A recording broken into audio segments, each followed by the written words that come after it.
오늘은 주제가 서로를 돌보는 교회 또는 공동체라는 주제로 여러분과 나눔을 하도록 하겠습니다. 먼저 5장 1절 2절 말씀 함께 읽겠습니다. 늙은이를 꾸짖지 말고 권하되 아버지에게 하듯하며 젊은이에게는 형제에게 하듯하고 늙은 여자에게는 어머니에게 하듯하며 젊은 여자에게는 온전히 깨끗함으로 자매에게 하듯하라. 예, 우리가 젊은 이제 사역자들한테 디모데에게 얘기를 하는 거죠. 디모데야, 너는 늙은 사람을 꾸짖지 말라. 그런 말입니다. 우리가 늙으면 보통 이제 나이가 많으면 가욕도 생기고 또 인생에 여러 가지 좋은 것도 우리에게 주시만 또 이게 많이 또 인생을 살아봤기 때문에 또 이렇게 잔소리도 많이 한다고 해요. 그런데 그거에 대해서 잔소리라고 생각하지 말고 또 노인이 혹시 실수도 알 수 있거든요. 노인이라고 해서 완벽한 게 아니고 노인도 제가 보면 또 몸이 연약해지고 마음도 연약해지고 하면 또 연세가 들면 들수록 어린아이 같아지는 경향이 많이 있습니다. 그런데 노인에게 꾸짖듯 하지 말고 애원하듯 해래요. 우리가 아이를 이렇게 돌보듯이 애원하듯 하라. 그러니까 우리 교회 공동체 가운데 여러분 우리가 나이 드신 우리 어른들 보면 때로는 왜 저럴까 하지만 우리는 우리 교회 특별히 우리 공동체 안에 우리 어른들을 존중해야 됩니다. 그래서 우리 공동체 또 북한 탈북민들끼리도 연세가 드신 분들이 있잖아요. 그분들을 우리가 꾸짖거나 욕을 하거나 이렇게 하지 말아야 된다라는 거죠. 그리고 여기 보면 타임즈에 또 이런 논문이 한번 실린 적이 있어요. 부모를 어떻게 가르칠 것인가. 그러니까 과연 부모를 가르쳐야 되냐라는 이런 논문이 하나 떴는데 거기에서는 논문의 주제는 결론은 그래요. 부모도 가르쳐야 된다. 근데 어떻게 가르치냐? 나이 드신 분들이 시대를 잘 모르니 부모님에게 스마트폰도 가르치고 또 이런 말을 하면 이런 말을 하지 않도록 이런 다양한 말도 좀 조리 있게 하는 법도 가르치고 그렇게 해야 된다는 겁니다. 제일 중요한 거는 특별히 주의 목회기를 우리가 교회에서 뭐 재직도 있고 또 각 공동체 팀장님도 있고 실장님도 있잖아. 이런 분들은 여러분이 나이가 많은 교회 공동체 안에 많은 분들이 있으면 그 어른분들을 그분들을 나의 부모님 같이 어른처럼 모셔라라는 거예요. 우리가 부모님 하나지 않게 잘 가르치는 것이 진짜 효녀인 것처럼. 저도 우리 딸이 우리 막내가 그러는 거예요. 엄마는 이런 것도 몰라? 이러는 거예요. 근데 내가 알고 있으니까 그게 그 말에 화가 안 나요. 진짜요. 근데 갑자기 엄마는 이런 것도 몰라? 했는데 내가 모르는 걸 예를 들어서 내가 모르는 거를 우리 딸이 그래 말하면 제가 엄청 화날 것 같은 거예요. 엄마는 이런 것도 몰라? 이러는 게. 그런 것처럼 우리가 어른들은 시대를 달리 살았기 때문에 우리처럼 스마트폰도 자유롭게 못하고 컴퓨터도 자유롭게 못할 수 있어요. 그래서 우리가 그런 분들에게 아니 이렇게 가르쳤는데도 이걸 모릅니까? 이렇게 하는 게 아니라 그분들을 존중해줘야 된다라는 겁니다. 만약 내가 꾸짖고 싶으면 애원하듯 말해라는 거예요. 그래서 저는 이게 단순히 그냥 이렇게 말하는 것이 아니라 교회 공동체 안에 이런 다양한 연령대의 어른들이 있을 때 어떻게 네가 목회를 하라. 그래서 저는 솔직히 우리 교회 저는 어르신들을 굉장히 존중합니다. 왜냐하면 우리 교회가 다 제 나이 또래 또는 이게 아무런 기준이 없을 때 우리 교회는 남한에 있는 좋은 어른들이 은퇴를 하시고 오셨어요. 그분들이 교회에 딱 기준이 되니까 저부터 너무 힘이 되는 거예요. 우선 이분들은 그냥 어른이 아니에요. 평생 교회 안에서 나 어떤 땐 그런 생각도 들어요. 이 어른들 시대가 다 가고 나면 이 한국교회는 어떻게 될까 이런 염려도 있어요. 왜냐하면 제가 이제 비가 많이 오는 날 우리 권사님들 보고 아유 권사님 우리 북한 분들은 나오라 그래도 안 나오잖아요. 나오라 그래도 내가 엄청 강요를 많이 하는 사람들인데 나오라 그래도 안 나오는데 비가 많이 오는 날에 나오셨길래 제가 아이고 그냥 안 나오셔도 되는데요. 이걸 내가 2번이나 했대요. 모르고. 그런데 권사님들은 그게 너무 섭섭해. 권사님들은 송목사를 보러 나온 게 아니고 누굴 보러? 하나님 앞에 나온 거라는 거예요. 근데 내가 그때 그 말이 너무 감사하면서도 야 이런 어르신들 있는 이런 어르신들이 우리 교회에 와줘서 이 송현 목사를 기도해주고 이 교회 든든한 버팀목이 되게 하셨구나. 이거 하나님 보내셨구나라는 내가 확신이 들면서 한쪽으로는 또 그날 울면서 하나님 이 어르신들 세대가 가고 나면 내가 과연 다음에 나도 그렇게 할 수 있을까요? 이런 마음이 드는 거예요. 그런 어르신들이 지금 우리 교회에 있다는 것은 대단한 겁니다. 그래서 우리 교회는 우린 단순한 이게 조직 공동체가 아니고 우리는 가족 공동체입니다. 그래서 우리 공동체는 존중과 돌봄과 질서가 적절히 섞여 가야 된다. 그래서 오늘 건강한 공동체 3가지 기둥에 대해서 먼저 말씀을 드릴게요. 첫 번째는 서로를 가족처럼 존중해야 됩니다. 그래서 여기 사도 바울은 이 관계, 공동체 안의 관계를 가족의 언어로 소개합니다. 늙은이는 어떻게 해야 해요? 아버지처럼 하라 그러고, 젊은 남자는 형제처럼 대해라 그러고, 늙은 여자는 어머니처럼 대해라 그래요. 젊은 여자는 자매처럼 대라고 합니다. 모든 정절로서, 그러니까 젊은 여자에게 우리 공동체 자매들과 함께 어울릴 때는 나의 깨끗한 모습을 자매들하고 교류하고 나눠야 된다는 거예요. 그래서 이것은 단순한 예의 범절이 아니라 세대 간에 흐르는 이런 존중이 흘러갈 수 있도록 만드는 문화를 만드는 거죠. 예, 당시에 이 초대교회 안에는 그 교회 안에 공동체 안에는 굉장한 계층과 간격차가 컸습니다. 부자도 있었고요, 가난한 자도 있었고, 이 노인도 있었고, 또 젊은이도 있었고, 이 간격차가 어마어마하게 심했다는 거죠. 이걸 보면서 이런 생각했어요. 우리 요즘 한국 세대가 좀 이런 간격이 조금 있는 것 같은데 이거를 메꾸려고 지금 한국교회도 다양한 시도를 많이 하고 있거든요. 제가 20년 전에 한국 와서 공부할 때부터 지금까지 한국교회가 전통적인 방식에서 많이 벗어나서 전 세대 예배, 그래서 우리 교회도 지금 전 세대 예배를 같이 드리고 있어요. 그래서 아이와 어른 같이 저희가 이렇게 함께 연대해 가면서 아이가 막 뛰어놀던 어찌던 저희가 전 세대가 같이 초등학생 어린 아이로부터 어른까지 같은 예배 모임을 저희는 드리고 있습니다. 애들이 알아듣든 못 듣든. 그래서 오늘 알아야 될 걸 뭐냐면 우리가 다양한 우리 공동체는 또 남과 북의 사람도 있고 문화권도 다르고 또 중국도 있고 한국도 있고 다양한 문화권에서 온 우리 공동체는 서로 존중이 깔려 있어야 된다. 존중이 없으면 우리 공동체 파괴됩니다. 그래서 나보다 남을 낮게 여기는 존중의 문화가 서로에게 있어야 된다. 그래서 저는 정말 기독교 이 좋은 전통, 사랑하고 이해하고 용납하는 이 전통이 있기 때문에 또 성령께서 있기 때문에 우리가 그 마음으로 기도를 하면 하나님이 우리 교회를 그렇게 정말 사랑으로 돌보는 넓은 교회가 되게 하실 줄 믿습니다. 그래서 첫 번째는 가족처럼 존중하는 공동체가 되라라는 겁니다. 두 번째는 우리 공동체는 연약한 자를 돌보는 책임 있는 공동체가 되어야 될 줄 믿습니다. 당시에는 세상에 그런 책임이 별로 없는 시절에 정말 초대교회 가운데 사도 바울이 그 책임을 이야기하는 거예요. 이 사회적인 책임을 져야 된다는 거예요. 공동체는 너네끼리 그냥 이 안에서 즐겁게 지내는 게 아니라 그 안에서 너희끼리 마음 나눌 데가 없으니까 이 안에서 탈북민 공동체니까 우리끼리 지내는 게 아니라 점점 넓히라는 거예요. 그래서 여기에 가부에 대한 지침이 나오는 거예요. 3절에 보세요. 참 가부를 존대하라. 참 가부. 옛날 어떤 게 거기 있어요. 4절에 보세요. 만일 가부에게 자녀나 손자들이 있거든 먼저 자기 집에서 효를 행하여 부모에게 보답하게 하라. 8절에 보면 자기 가족을 돌보지 않는 자는 믿음을 배반한 자요 불신자보다 더 악하니라. 그러니까 요 3가지를 놓고 보면 딴 거 없어요. 첫째, 정말 진짜 어려운 이들을 가부와 고아라고 성경은 표현을 해요. 이 가부를 하나님이 가부와 고아를 서럽게 하는 건 하나님이 기뻐하지 않는 거예요. 나라를 망하는 나라들 보면요, 가부와 고아들이 되게 서러워요. 아세요? 그 가부와 고아들을 서럽게 만든 대부분의 나라는 다 망했다고 생각하면 지금도 보세요. 떠돌아다니고 유리방황하고 다니는 나라들 보면 가부와 고아들이 되게 서러워요. 우리도 북한에 있을 때 누구부터 제일 먼저 나왔나요? 할머니들. 혼자 사는 할머니들, 가부 할머니들이부터 먼저 이런 우리 청진 도시니까 도시에 보면 역전, 그 다음에 보수 종류조에 나와 앉아 있었어요. 그 다음 두 번째 누구 나왔어요? 어린아이들 고아들이 나오는 거예요. 그러니까 나라가 망하는 거죠. 근데 이 책임을 강조하라는 거죠.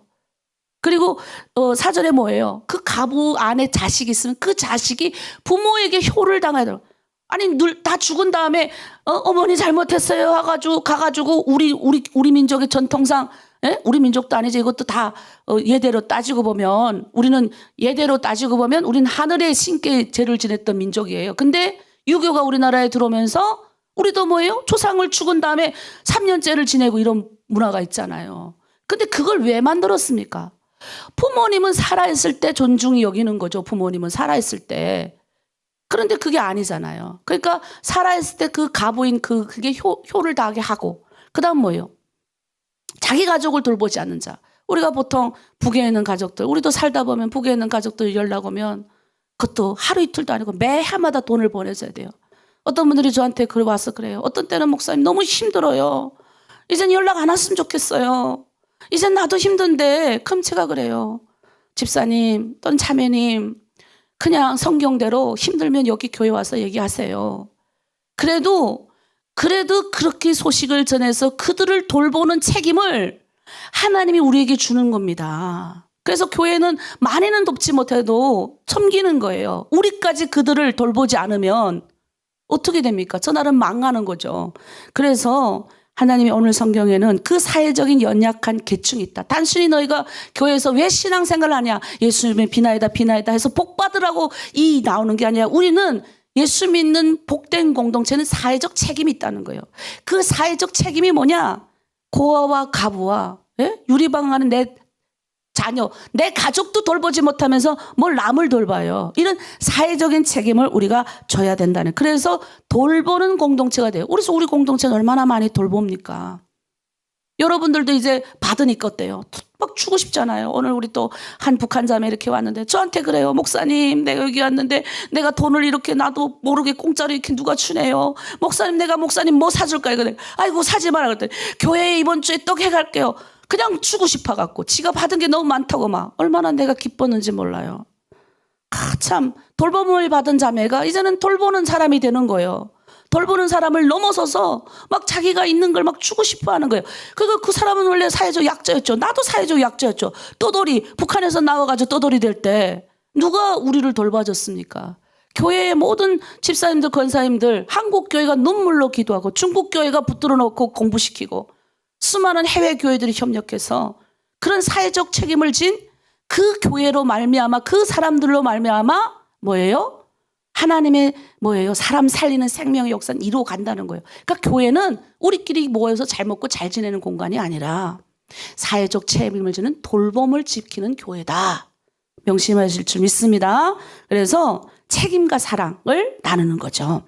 자, 세 번째는 뭐냐? 오늘 디모데에게 우리 사도 바울은 부탁을 해요. 지도자에 대한 존경과 책임을 가져라. 17절에 보세요. 잘 다스리는 장로들을 배나 존경할 자로 알되 말씀과 가르침에 수고하는 이들을 더할 것이니라. 예, 제가 이걸 내가 말씀을 가르치는 자로 내가 존경받으려고 그러는 게 아니라 진짜 여러분한테 말씀을 가르치는 사람들을 존중해야 돼요. 특별히 제가 너무 힘든 거는 같은 북에서 온 나한테 전도했던 사람 잊어먹는 경우가 많아요. 예, 자긴 그냥 하늘에서 뭔가 뚝 떨어져가지고 은혜 받은 줄 알아. 그렇게 간증하는 사람은 은혜 못 받은 사람이에요. 저는요, 저에게 전도한 모든 사람을 다 기억하는 사람이에요. 왜? 은혜 받으니까 다 기억나는 거야. 그 한 사람 한 사람이 내 말하잖아요. 나한테 처음 식사기도 시킨 선교사님. 그냥 조그만데 잘한다 칭찬하지. 성경책 준 우리 전도원님. 그 다음에 나한테 영접기도 3번 시킨 사람들. 그러니까 그 다음 지금까지 정치범 수용소가 했지만 나에게 좋은 영향력을 끼친 사람들. 그 다음에 얼마나 많아요. 나의 김 선생님, 수숙님. 그 다음에 한국어 최강수 쌤. 그 모든 사람들을 하면 끝도 없어요. 그런데 뭐냐? 그 사람들에 대한 항상 저는 존중이 있는 거예요. 그분들이 있었기에 오늘 내가 있는 거예요. 그러니까 여러분도 여러분 안에 있는 팀장님 존중하십시오. 물론 팀장님도 실수할 수 있고 성목사도 실수할 수 있고 여러분에게 상처되는 말을 할 수가 있어도 그래도 여러분에게 좋은 하나님의 말씀을 심어주고 그래도 그 팀장이 기도하는 거예요. 여러분을 위해서. 그래도 그 실장이 여러분을 위해서 눈물로 기도한다. 걱정하고요. 나한테도 그래요. 어느 자매 TV 안 나오면 무슨 일이 있나 오늘 아침에. 어디 아픈가? 누가 기도하겠어요.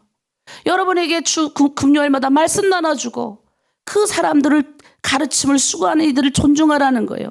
이거는 교회의 건강은요, 리더십들하고 연결이 돼 있어요. 리더십을 존중하고 건강하는 거 굉장히 중요합니다.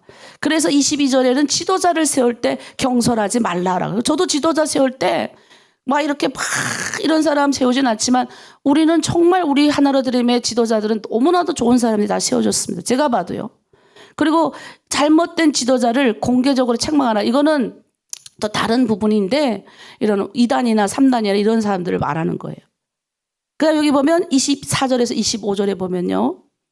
사람을 겉모습만 보고 판단하지 말래요. 그러니까 우리가 저는 제가 여기 와서 또 각종 그런 말 하는데 우리 북한 분들은요. 남한 분들이라 그러면 이게 팔이 90도로 가. 그냥. 근데 북한 사람이라 그러면 저는요. 이 은혜 받은 사람은 그러면 안 된다고 생각해요. 내 동족한테 더 잘해야죠. 남한 사람한테는 잘해주고 북한 사람이니까 이렇게 하는 게 아니라 북한 사람이든 남한 사람이든 그리고 내 형제의 북한 사람이기 때문에 더 존중을 해줘야 되는 거예요. 제가 목사가 돼서 존중하는 게 아니라 제가 하나님의 은혜가 내 안에 오니 내가 저 사람을 씌워주면 내가 시험을 받는 거예요.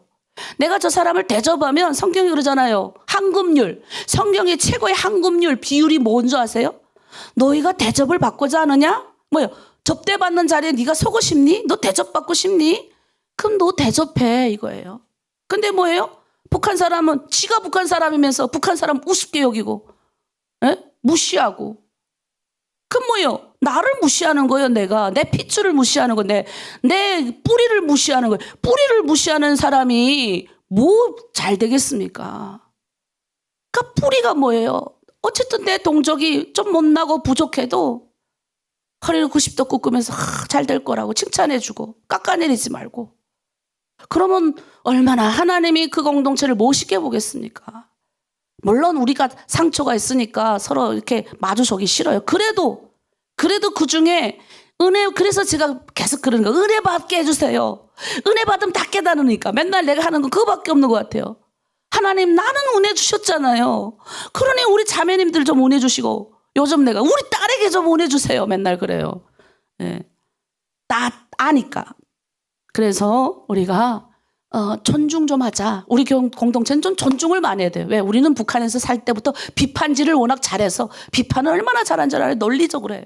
우리 딸도 비판만 받아서 비판질 할까 봐 제가 많이 고쳐가지고 따지고 캐고 잘 안 해요 이제는. 근데 얘 진짜 비판하는 거는 북한에서 태생적으로 이거 어호 담당대부터 시작해가지고 이게 비판하는 게 몸에 배가지고 호상 핑판 얼마나 잘하는지. 그러니까 어제 가면 그러잖아요. 처음에 우리 중보기도 쌤들 깜짝 놀라죠. 이제는 적응돼서 괜찮죠. 모임에 들어갔는데 아니 무슨 사상투쟁이라는 줄 알았다. 말씀을 하는데 호상 비판하지 사상투쟁해야지. 저희 깜짝 놀랐다고. 근데 이제 하다 보니까 이제 우리 자매님들도 이제 많이 변화를 입은 거죠. 자 그래서 우리 이제 그런 마음, 교회 지도자들을 위해서 내가 기도하고 존중한 태도가 있냐. 송희원 목사 자꾸 존중하고 송희원 목사 말 안 해도 돼요. 나는 그래요. 어차피 여러분 마음에 송희원 목사에 대한 존중은 다 있더라고요. 그냥 나 괜찮아요. 나는 여러분 팀장님 존중하고 여러분 실장님 존중하면 최고예요. 그리고 여러분보다 나이 많은 사람 존중해주고 여러분 우리 같은 북에서 온 사람들끼리 전 그거 더 바랄 게 없어요. 그래서 우리 마무리 짓겠습니다. 결론은 간단합니다. 우리 결론 PPT 띄워주세요. 이 세 가지 있는 거예요. 가족 공동체로 세워지는 교회. 존중이 있는 교회 되자. 따라합니다. 시작. 존중 있는 교회 되자. 그 다음에 돌봄 있는 교회 되자. 질서가 있는 교회가 되자.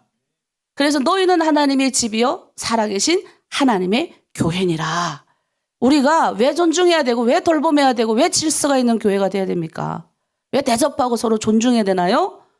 이 교회는 우리는 예수 그리스도를 구주로 믿는 영접하는 자들이 모인 그냥 우리끼리 뭐 나눔하고 즐겁고 좋은 게 아니라 하나님의 공동체이기 때문이에요. 그래서 오늘도 우리가 서로 교회 어른들, 형제들, 내 공동체에 있는 어른들을 아버지께 하고 늙은 가부에게 여자들에게는 어머니께 하고 그리고 늙은 남자에게는 내 형제께 하고 그 다음에 젊은 여자에게는 나의 언니 동생께처럼 그렇게 가족 공동체처럼 서로 존중해줘라. 그 다음에 두 번째는 우리는 돌봄. 우리끼리만 잘 먹고 잘 지내는 게 아니라 사회적 책임을 져야 된다. 세 번째는 나에게 말씀을 가르쳐준 나에게 전도해주고 나를 이끌어준 그 전도한 자가 나보다 조금 늦게 내가 나중된 자가 먼저 된 것처럼 조금 이상해져도 내가 그 사람을 위해서 존중해주고 기도해줄 수 있는 그런 귀한 우리 공동체가 되기를 바랍니다. 그래서 거룩한 공동체 이 조직에 왔으니 자 우리 나름 질문을 한번 보도록 하겠습니다. 띄워주세요. 네, 첫째, 서로를 가족처럼 내 삶 속에서 어떻게 우리 공동체 안에서 실천할 수 있는가 이거예요. 내 이 1호방이면 1호방, 2호방 안에서 내 가족처럼 내가 실천할 수 있는 내가 할 수 있는 부분이 뭐냐라는 거예요. 오늘 배운 것 중에서 나누는 거예요. 네, 나보다 나이 많은 어른이 좀 있구나. 그럼 뭐예요? 1살 많아도 어른이다 생각하시는 거죠. 그럼 내가 또래 있다. 아, 내 언니다 생각하고 하는 거예요. 두 번째, 우리 공동체 안에 연약한 자가 있는지 한번 보시는 거예요. 그러면 내가 그 연약한 자를 위해서 내가 섬겨야 될 게 뭐냐 이런 주제로 여러분 나눔을 하도록 하겠습니다. 예, 이제 나눔 다 흩어지도록 하겠습니다.